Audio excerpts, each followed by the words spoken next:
Hello everyone and welcome to another 13 Ghosts video with me, Angela of Morbid Heart Designs.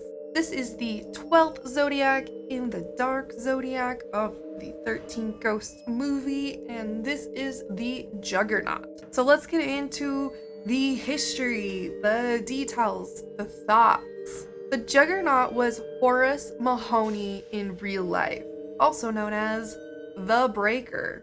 When the Juggernaut is around, you can hear roaring wind.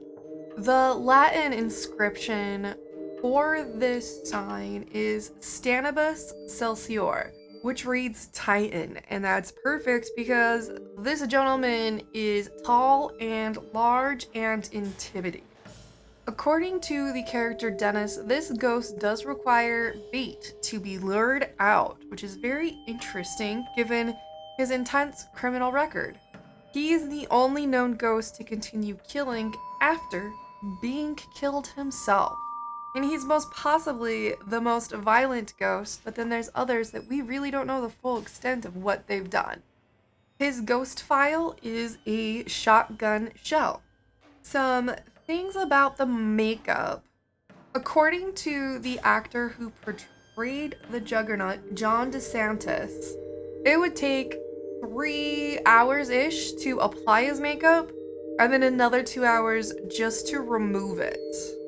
In fact, because his makeup consisted of a full foam bodysuit, a neck piece that went up to the mouth, earpiece, forehead prosthetic that covered his eyes and nose, an upper lip piece, chin piece, and hands that would be blended into the bodysuit.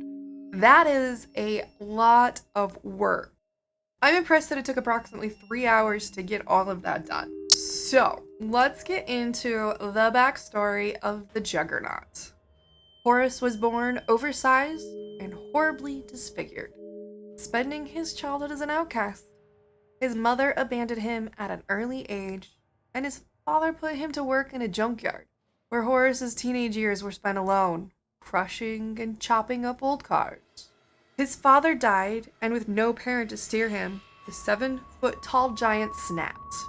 His first kill was a pair of female hitchhikers.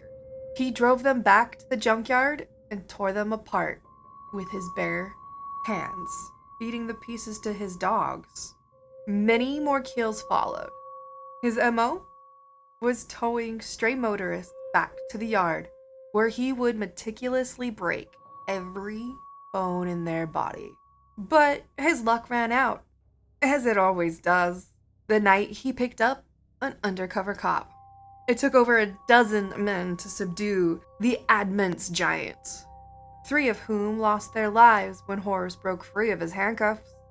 But poor Horace's struggle eventually ended when 5 officers pumped nearly 50 rounds of ammo into him, and then another clip into his lifeless corpse, just to be sure. Cyrus Kritikos.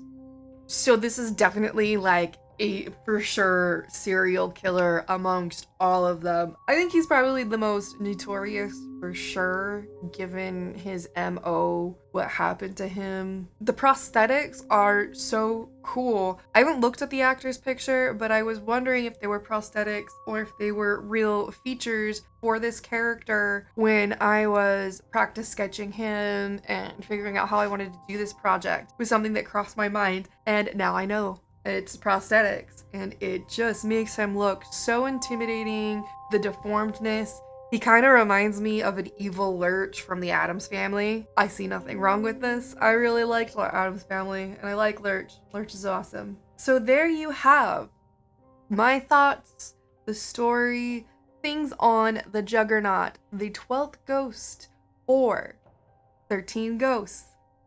Stay tuned for our final video in this series next week, where we discuss the last ghost in 13 Ghosts. Again, thank you to my patrons for being the awesome badasseries that you are. From my dark heart to yours, have a wonderful day. Don't become a serial killer so you don't die before my next video.